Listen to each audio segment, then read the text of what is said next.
नमस्कार बच्चों। आज हम इस वीडियो में हिंदी व्याकरण के अंतर्गत रस की चर्चा करेंगे।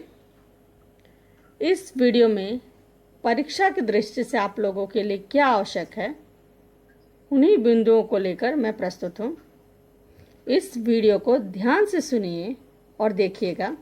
अंत में कुछ समय सीमा में बंधे प्रश्नों का उत्तर देने का प्रयास कीजिएगा, ताकि आप स्वयं का आंकलन कर सकें कि किस सीमा तक आप इस विषय को समझ पाए हैं।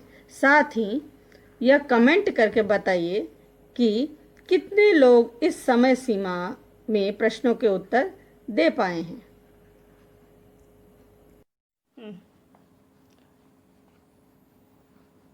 तो बच्चों, चलिए रस को पढ़ते हैं। रस, जिसे अंग्रेजी में सेंटिमेंट्स कहते हैं, रस का शाब्दिक अर्थ है आनंद। जब किसी साहित्य, चाहे वो गद्य रूप में हो या काव्य रूप में हो, पढ़ने या सुनने से जिस आनंद की अनुभूति होती है उसे रस कहा जाता है। पाठक या श्रोता के हृदय में स्थित स्थायी भाव ही विभावादि से संयुक्त होकर यानी कि मिलकर रस के रूप में उजागर होते हैं। रस को काव्य की आत्मा या प्राण तत्व भी माना जाता है या कहा जाता है।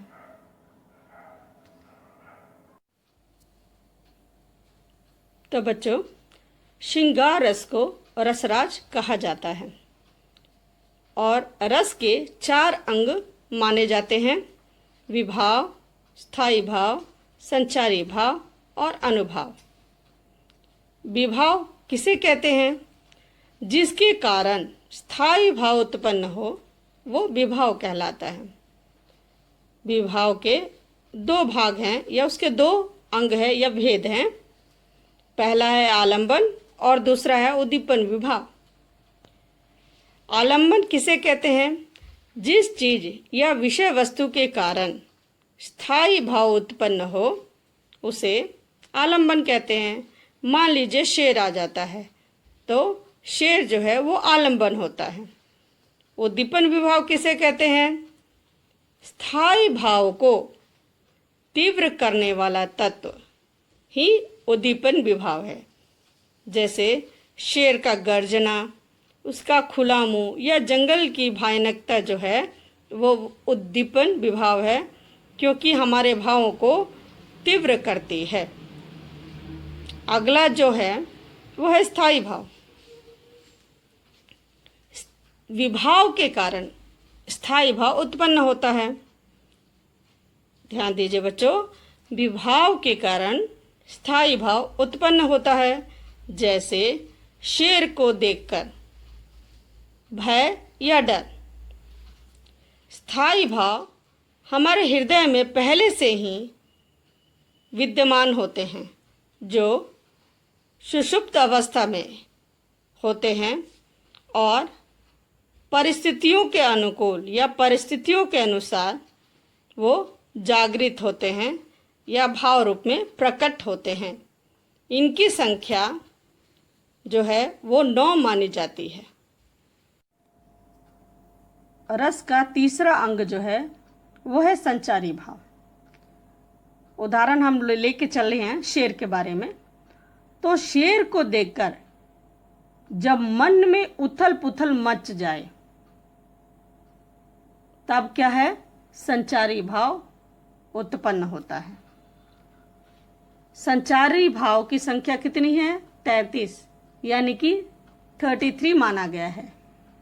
ये स्थायी न होकर क्षणिक होते हैं, मतलब एक पानी के बुलबुले की तरह मन में आते हैं और बुझ जाते हैं। तो इसीलिए स्थायी नहीं माने जाते, परिस्थिति के अनुसार ये जागृत होते हैं। अब चौथा है अनुभाव। शेर को देखकर जो शारीरिक क्रिया उत्पन्न होती है, हमारे मन में अगर शेर आए तो कुछ ऐसी परिस्थितियां होंगी, हम कुछ ऐसी हरकतें करेंगे, उसी हरकतों को क्या बोला गया है? अनुभाव बोला गया है। जैसे हमारे रोंगटे खड़े हो जाएंगे, हम डर के हमारे कांपने लगेंगे या वहाँ से भागने की कोशिश करेंगे। यही अनुभाव कहलाता है। इस तरह हम देखते हैं कि विभाव, स्थायी भाव, संचारी भाव और अनुभाव ये जो हैं रस के अंग होते हैं। विभाव के कारण स्थायी भाव, स्थायी भाव के कारण संचारी भाव और संचारी भाव के कारण अनुभाव का जन्म होता है। रस को मुख्यतः 9 भागों में बांटा गया है, यानी कि रस के 9 प्रकार माने गए हैं, जिसमें वात्सल्य रस को 10वां और भक्ति रस को 11वां रस भी माना गया है। तो चलिए रस के प्रकार और स्थायी भाव के बारे में जानें। आप देख पा रहे हैं एक तरफ रस के प्रकार है और दूसरी तरफ स्थायी भाव। तो पहला रस है श्रृंगार रस, जिसका स्थायी भाव है रति। हास्य रस का स्थायी भाव है हास। करुण रस का शोक। रौद्र रस का स्थायी भाव है क्रोध। वीर रस का स्थायी भाव उत्साह है। भयानक रस का स्थायी भाव भय है। विभत्स रस का स्थायी भाव जुगुप्सा या घृणा है। अद्भुत रस का स्थायी भाव विस्मय है और शांत रस का स्थायी भाव निर्वेद, वैराग्य या शम है। वहीं वात्सल्य रस, जिसका स्थायी भाव बाल रति माना जाता है, और भक्ति रस जो है उसका स्थायी भाव भगवत रति माना जाता है। तो बच्चों, आगे बढ़ने से पहले आपके स्क्रीन पे कुछ प्रश्न दिख रहे हैं। इन प्रश्नों के उत्तर जल्द से जल्द कमेंट बॉक्स में डालें, फिर हम अपने विषय की ओर अग्रसर होंगे।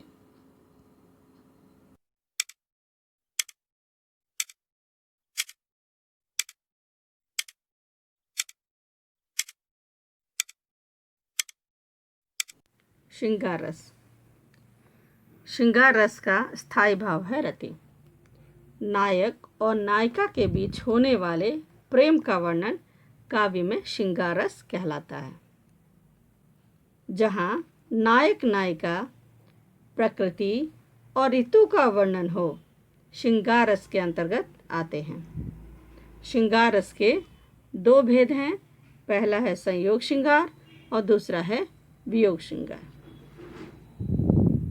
संयोग श्रृंगार, जब नायक नायिका एक दूसरे के निकट होते हैं तब संयोग अवस्था होती है। संयोग श्रृंगार में नायक नायिका एक दूसरे की ओर प्रेम से देखते हैं, आपस में बातें करते हैं, साथ साथ घूमते हैं तथा आपस में प्रेम क्रीड़ा करते हैं। अब चलिए, आपको पता ही है इसका जो स्थायी भाव है वो रति है। आलंबन विभाव के अंतर्गत पति पत्नी, प्रेमी प्रेमिका, नायक या नायिका हो सकते हैं, और उद्दीपन विभाव में प्रेमी प्रेमिका आदि की वेशभूषा, अलंकरण, मधुर भाषण, सुंदर रूप, सुंदर प्रकृति, वातावरण, वसंत या वर्षा ऋतु, चांदनी का होना इत्यादि आता है। तब संयोग का जो है उद्दीपन भाव जगता है। अनुभाव के अंतर्गत प्रेम से देखना, मुस्कुराना, स्पर्श, आलिंगन जो है वो अनुभाव रूप में उभर कर आते हैं। और संचारी भाव के अंतर्गत उत्सुकता, हर्ष, लज्जा, जड़ता, ये सारी चीज़ें आती हैं। उदाहरण, बतरस लालच लाल की मुरली धरी लुकाए। बतरस लालच लाल की मुरली धरी लुकाए, सौह करे भौहनु हंसे, दैन कहे नट जाए। अगला उदाहरण जो है, तुम कविता के प्राण बनो, तुम कविता के प्राण बनो, मैं उन प्राणों की आकुल तान, निर्जन वन को मुखरित कर दें, प्रिय अपना सम्मोहन गान। अगला उदाहरण है, कहत नटत रिझत खिजत, कहत नटत रिझत खिजत, मिलत खिलत लजियात, भरे भौन में करत है नैन नूही सो बात। बच्चों, चलिए इस विषय को सरल बनाने के लिए एक गीत को माध्यम बनाते हैं। हृदय तुम हो, श्वास तुम ही, रहती सदा हो मेरे पास तुम ही।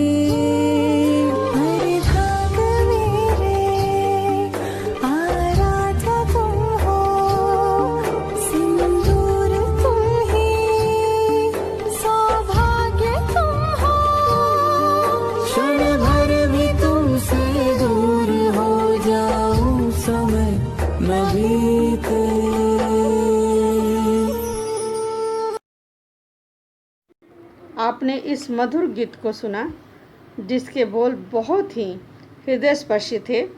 इस गीत में नायक नायिका द्वारा अपने प्रेम की अभिव्यक्ति दृष्टिगोचर होती है, इसीलिए संयोग श्रृंगार का बड़ा ही सुंदर उदाहरण है। चलिए अगले रस की तरफ चलें। वियोग श्रृंगार, जहाँ नायक नायिका एक दूसरे से अलग अथवा दूर हो जाते हैं, जहाँ नायक नायिका एक दूसरे से अलग अथवा दूर हो जाते हैं, ऐसे चित्रांकन को वियोग श्रृंगार कहते हैं। अब इसमें आलंबन क्या है? नायक नायिका, प्रेमी प्रेमिका अथवा पति पत्नी हो सकते हैं। उद्दीपन विभाव में प्रेमी प्रेमिका आदि की वेशभूषा, प्रकृति, वातावरण, वसंत ऋतु चाहे वर्षा ऋतु, चांदनी का होना आदि आ सकते हैं। अनुभाव में वियोग में आंसुओं का बहना और संचारी भाव में जड़ता, ग्लानि, वियोग आदि भाव होते हैं। अब चलिए उदाहरण देखते हैं। एक जागत सोवत स्वप्न दिवस निसी, कान्ह कान्ह जकरी, सुनत जोग लागत है ऐसो, ज्यो करुई ककरी। दूसरा उदाहरण है, अरे बता दो मुझे कहाँ प्रवासी है मेरा, अरे बता दो मुझे कहाँ प्रवासी है मेरा, उसी बावले से मिलने को डाल रही हूँ फेरा। तीसरा उदाहरण है, हे खग हे मृग हे मधुकर श्रेणी, हे खग हे मृग हे मधुकर श्रेणी, क्या तुमने देखी सीता मृग नैनी। यहाँ उस समय का वर्णन है जब सीता को रावण हर के ले गया था और श्री राम उनकी तलाश में वन वन फिर रहे थे।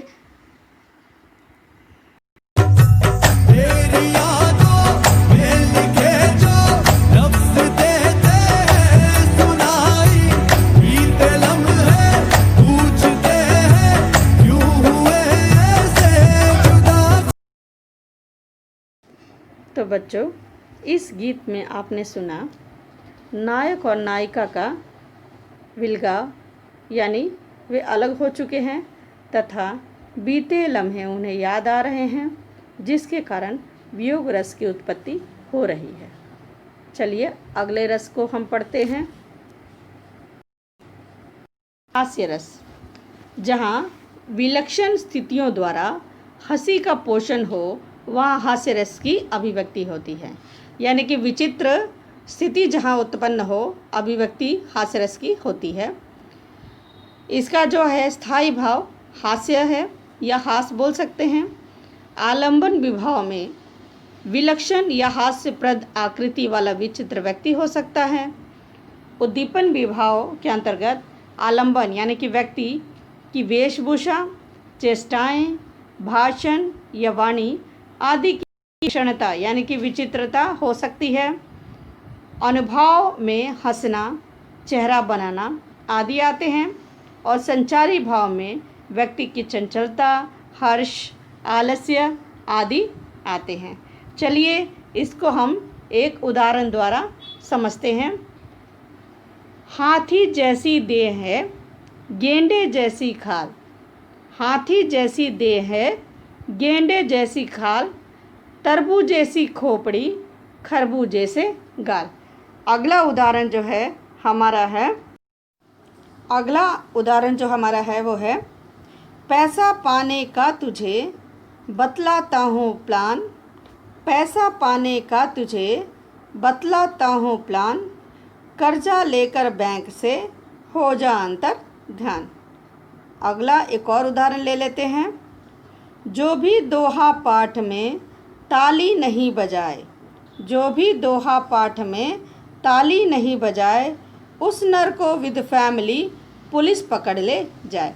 चलिए इसी को हम एक पुराने गीत द्वारा समझने का प्रयत्न करते हैं। अरे बावरी तू बन जा मेरी, जरा सुन मैं क्या कहता हूँ। जरा देख किधर तुझे है खबर, तू है कौन और मैं क्या हूँ। GOAT गोट, गोट माने बकरी, LION लायन, लायन माने शेर। अरे दिल है तेरे पंजे में तो क्या हुआ। मैड मैड, मैड माने पागल, BOY बॉय, बॉय माने लड़का। रे मतलब इसका तुम कहो तो क्या हुआ। तो बच्चों अभी अभी आपने जो गीत सुना और देखा उसमें नायक नायिका की वाणी तथा हास्य चेष्टाएं दृष्टिगोचर हो रही हैं, अर्थात दिखाई दे रही हैं, इसलिए यह हास्य रस है। इस विषय का प्रथम भाग यहीं समाप्त होता है। दूसरे भाग के साथ मैं जल्द लौटूंगी, पर इस वीडियो को लाइक, शेयर और सब्सक्राइब करना न भूलिए। तब तक के लिए नमस्कार, फिर मिलेंगे।